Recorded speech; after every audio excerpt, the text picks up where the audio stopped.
यह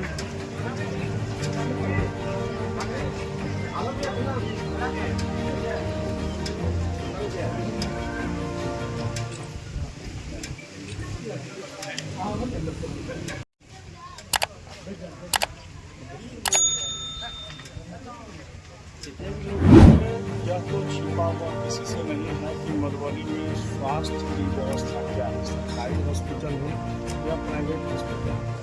तो एक जगह जहां यह बात बिल्कुल से व्याप्त है कि प्राइवेट हॉस्पिटल्स जो है किस तरह से लूट घसोट पब्लिक के साथ कर रहा है, उसका मेन कारण यह है कि जो सरकारी हॉस्पिटल है उसमें व्यवस्था नाम की चीज़ नहीं है। लोग प्राइवेट में जाते हैं और प्राइवेट हॉस्पिटल जो है उनके साथ यहाँ तक व्यवहार कर रहा है कि जब वो मर जाते हैं उसके बाद भी वेंटिलेटर लगा के उनसे पैसा वसूलने का काम किया जाता है। तो यह जो अपराध हो रहा है, इस अपराध को अगर रोका नहीं गया तो यह बिल्कुल मधुबनी जिला स्वास्थ्य व्यवस्था के लिए तो सबसे गंदा अभी माना ही जा रहा है। लोग किसी भी बीमारी में, हार्ट अटैक तक की बीमारी में वो डरेंगे यहाँ के हॉस्पिटल आने से। वो सीधा सोचेंगे कि हम मधुबनी से बाहर ही जाकर इलाज कराएं और रास्ते में उनकी मृत्यु। तो मेरे कहने का यह मतलब है, मौत के खौफ से भी ज़्यादा खौफ जो है ये सरकारी हॉस्पिटल में आने पे आम आदमी को हो रहा है। और जिस स्वास्थ्य केंद्र पे अभी हम उपस्थित हैं, ये बाबूबरही जो प्रखंड है उसका एडिशनल स्वास्थ्य केंद्र है। एडिशनल स्वास्थ्य केंद्र कहने का मतलब यह है कि बाबूबरही में एक मेन स्वास्थ्य केंद्र है, उसके बाद इसको एडिशनल स्वास्थ्य केंद्र कहते हैं। बरहारा में है जी? हाँ, अभी हम बरहारा में हैं, तो ये एडिशनल स्वास्थ्य केंद्र बरहारा में हम हैं। और जो एडिशनल स्वास्थ्य केंद्र बरहारा में जो कागजी रूप से दिखाया जा रहा है वो बिल्कुल ही मतलब कि हो नहीं रहा है, असत्य है। कागज में दिखाया जाता है डेली डॉक्टर आते हैं, कागज में दिखाया जाता है डेली जो है वो मेडिसिन का वितरण होता है, लोगों का सुचारू ढंग से इलाज होता है। बहरहाल यह स्थिति इस हॉस्पिटल के पास इतना ज़मीन है कि जो बाबूबरही प्रखंड हॉस्पिटल है उससे कहीं ज़्यादा ज़मीन इस हॉस्पिटल के पास है। और यह बहुत ही घनी आबादी के गाँवों को जोड़ता है। एक साइड जहाँ बसा है, दूसरा गढ़ी नवटोल है, बरदाहा है, बरदाही है, बरहारा है। तो जब कोई घटना घटती है किसी के साथ और हॉस्पिटल का जरूरत पड़ता है तो नज़दीकी हॉस्पिटल में वो जाने के लिए चाहते हैं। तो इस हॉस्पिटल में अगर मान लीजिए कि रात में कोई जो डिलीवरी पेशेंट है उसका डिलीवरी होना है तो इस हॉस्पिटल में आके उसको वापस जाना पड़ेगा, उसका यहाँ पे डिलीवरी नहीं होगा। तो सरकार को मैं सबसे पहले यह कहना चाहता हूँ कि घनी आबादी के क्षेत्र में यह हॉस्पिटल है और यह जो अत्याचार हो रहा है बाबूबरही के साथ, इस अत्याचार को वो बंद करें।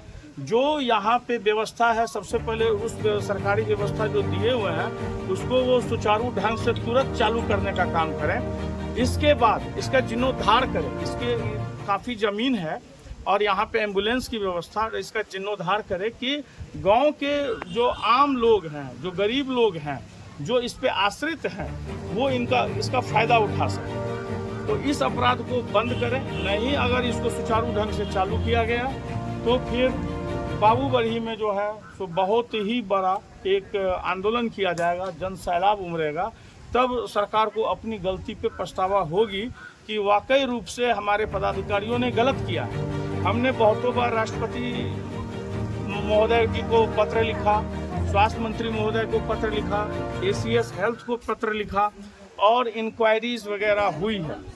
सिविल सर्जन जो अभी मधुबनी के हैं वो क्या ये खेल खेल रहे हैं भाई, उनका हमको ये समझ में नहीं आ रहा है। जो प्राइवेट कहीं फर्जी नर्सिंग होम चल रहा है या प्राइवेट में कोई भ्रष्टाचार चल रहा है उसको वो बंद कर देते हैं, फिर जाके उसको खोल देते हैं।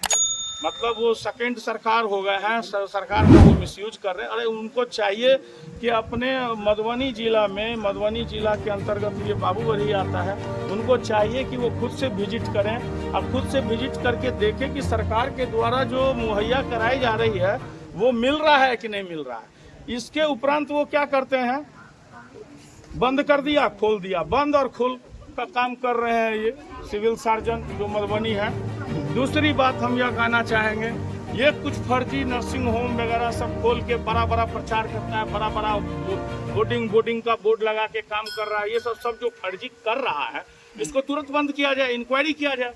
सिविल सर्जन को इंक्वायरी करना चाहिए, इंक्वायरी करके इसको बंद करना चाहिए।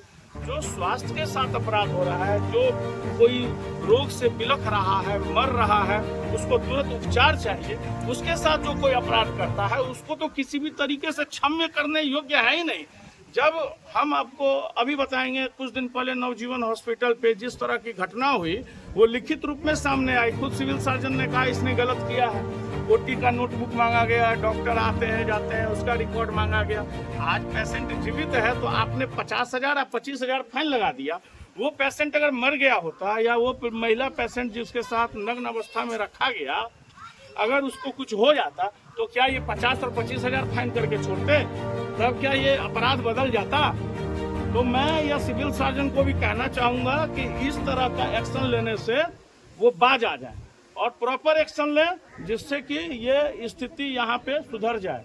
और अगर पब्लिक उतर जाएगी तो ये मधुबनी जिला है, सिविल सर्जन जी तो चले जाएंगे यहाँ से, उनको तो सरकार हटा देगी ही। ये मधुबनी जिला है, क्योंकि जब अन्याय का अंत हो जाता है, जब भ्रष्टाचार अपनी प्रकाष्ठा को पार कर जाती है, तब यह मिथिलांचल धरती का जो आम युवक है, आम लोग है, आम जनता है, रोड पे उतर के अपनी ताकत को दिखा दी है और सरकार को जो है वो झुका के रख दिया है। तो सरकार के तरफ हमारा सीधा निशाना अभी नहीं होके मेरा पहला निशाना सिविल सर्जन है।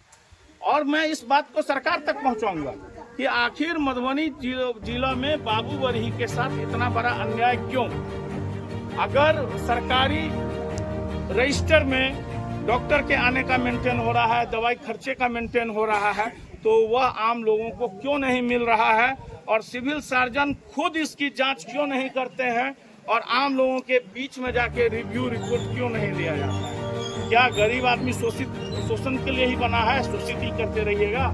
वो मर गया तो उसको कोई पूछने वाला नहीं है। तो मैं इस चीज का बिल्कुल विरोध करता हूं और हम बाबू बरही के साथ हैं, बाबू बरही के गरीब लोगों के साथ हैं, उनके जनता उसके साथ हमेशा खड़े हैं। और मैं यहाँ से एक बात या पहुंचाना चाहता हूं कि इस तरह का अपराध को अब बंद कर दिया जाए। जो अपराधी है उनके लिए बहुत अच्छा रहेगा। अपराधी सिर्फ वो नहीं होता जो गोली और बंदूक लेके निकलता है, जो कलम लेके अपराध कर रहा है वो भी अपराधी होता है।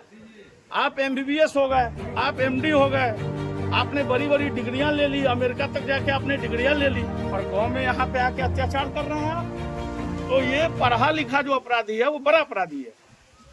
कोरोना काल में, लॉकडाउन में, जहाँ डॉक्टरों ने अपनी जान को गंवा के लोगों को बचाया है, वहीं आज जब स्थिति सामान्य है तो आज अभी मैक्सिमम डॉक्टर्स प्राइवेट हॉस्पिटल को जो है संरक्षण प्राप्त है, नहीं कर रहे हैं।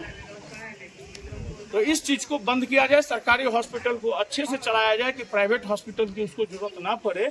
और प्राइवेट हॉस्पिटल जो अच्छा है उसको अच्छा रिवार्ड दिया जाए, जो गलत है उसको तत्काल बंद किया जाए। अच्छा मोनू जी, ये बताइए कि जिले भर में लगभग जांच घर जो भी है, एक्सरे हो या फिर पैथोलॉजी लैब हो, वो भी पाया जा रहा है कि उसमें भी अनियमितता है और वो भी पूरी तरह से भ्रष्ट है।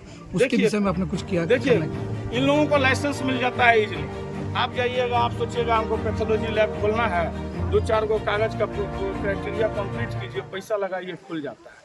मतलब और सब स्टेट में जैसे स्ट्रिक्ट है वैसा नहीं है। तो सरकार से हम कहना चाहेंगे किसी भी नर्सिंग होम को परमिशन देने से पहले, किसी को पैथोलॉजी को परमिशन देने से पहले ऐसी प्रक्रिया से उसको गुजरना पड़े कि इन लोगों को लाइसेंस रद्द होने के बाद जेल का सीधा प्रावधान हो। दूसरी बात, जहाँ कोई देखने वाला नहीं है वहाँ लूट घसोट तो हो ही रहा है।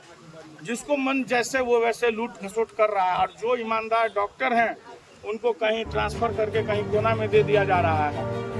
तो चोरी बाजारी तो है ही। बंदरवाट जो करता है डॉक्टर, ये देखिए सबसे बड़ी चीज है इंसानियत। इंसानियत से बढ़ के कुछ नहीं होता है। डॉक्टर के अंदर में इंसानियत होनी चाहिए। अगर कोई पेशेंट जल के पहुंचता है, हार्ट अटैक होने के पोजीशन में पहुंचता है या गर्भावस्था में पहुंचता है, तो उसको डॉक्टर को सबसे पहले इंसानियत का परिचय देना चाहिए। वहाँ उससे दुर्व्यवहार तरीके से बात करते हैं, उसको बेड नहीं मिलता है, उसको धक्का धुक्की होता है, उसको सही उपचार नहीं होता है, ये सब अपराध है। उसी अपराध के बारे में तुम तब से कह रहे हैं आप, ठीक है, उसको तुरंत इन्वेस्टिगेशन करके उसको सुचारू ढंग से चलाने के लिए, और कहीं ना कहीं से इन लोगों को संरक्षण प्राप्त है। जो ये दुकान खुलने का और बंद होने का हो रहा है, आज बंद किए 2 दिन के बाद खोल दिए, बहुत सारे एग्जाम्पल है, हम आपको कागज दे देंगे, ठीक है। तो संरक्षण तो प्राप्त है, अब किसका संरक्षण प्राप्त है और किन किन का संरक्षण प्राप्त है, इसको वैसे बोल पाना बड़ा मुश्किल है, लेकिन समझिए बहुत लोगों का संरक्षण प्राप्त है। ऐसा भी मुद्दा सामने आ रहा है कि जिला से लेकर सामुदायिक भवन तक एक ही पद पर बरकरार है 2500-200 साल से, उस तरफ का वस्तुतः यह बात है, ट्रांसफर पोस्टिंग होते रहने से जो है वो जो एक लोकल पॉलिटिक्स वाली बात होती है वो तो खत्म हो ही जाती है। तो होना ही चाहिए ट्रांसफर, 3 साल पे 5 साल पे जो सरकारी नियम है वो होना ही चाहिए, वो नहीं हो रहा है। ये सबसे अपराध तो बढ़ ही रहा है। अपराध मतलब आप कहिए ना कि ये अपराध प्लस पॉइंट का रीज़न बन रहा है।